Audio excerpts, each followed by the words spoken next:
कोकण म्हटलं की डोळ्यासमोर येतो तो गड किल्ल्यांचा परिसर। या गड किल्ल्याच्या परिसरातील देवगडचा किल्ला हा अतिशय विलोभनीय परिसर असल्यानं किल्ल्याकडे नेहमीच पर्यटकांचा राबता असतो। विजयदुर्गला मदत करणारा किल्ला म्हणून देवगडचा हा किल्ला उभारला गेला असावा असं जाणकार सांगतात। या किल्ल्याचा इतिहास सुमारे 250 वर्षांपूर्वीचा आहे।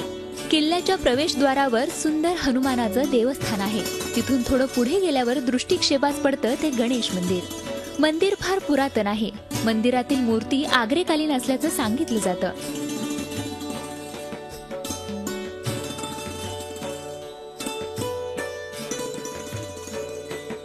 मंदिर अगदी किल्ल्याच्या मधोमध आहे। या मंदिराचा जीर्णोद्धार अलीकडेच झालाय, मात्र जीर्णोद्धार करताना मूर्तीचं मूळ स्वरूप बदलणार नाही याची खबरदारी घेण्यात आली आहे।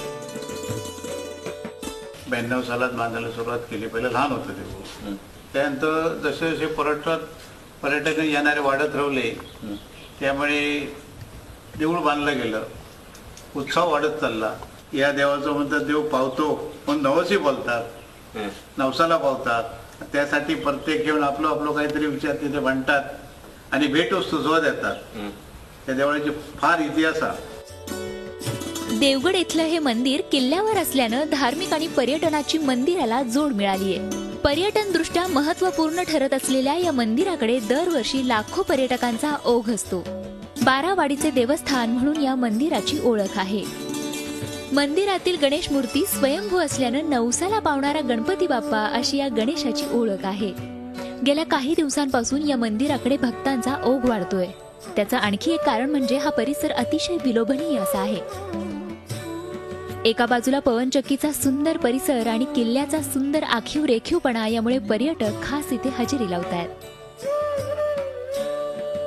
गावातील ज्यांचा नवस पूर्ण होतो तो दर संकष्टीला एक त्यांच्या थ्रू जेवणाचे प्रसाद दिले जातात। अंगारकी संकष्टीला माननीय नंदुवाटे यांच्याकडून जेवण असतं। गणेश जयंतीला ज्यांचे नवस जे काय पूर्ण होतात यथाशक्ती प्रत्येक जण येऊन भेट देतो। दिरबादेवीचं मंदिर त्यावेळी अस्तित्वात होतं, म्हणजे आंग्र्यांची गणपती जेव्हा मोहिमेवर जायची त्या देवगड बाजाराच्या बाहेर दिरबादेवीच्या नावाने तो फुलवली जायची आणि मग दिरबादेवीलाच कौल विचारण्यात आला की इथे नक्की काय करायचं आणि मग दिरबादेवीच्या सांगण्यावरून गणपतीच्या मूर्तीची स्थापना करण्यात आली।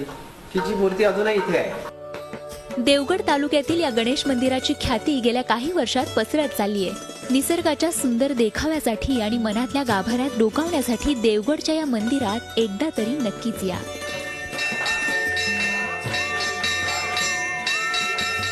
विकास गावकरसह bureau report Zee media Sindhudurg. Zee 24 तास रहा एक पाऊल पुढे।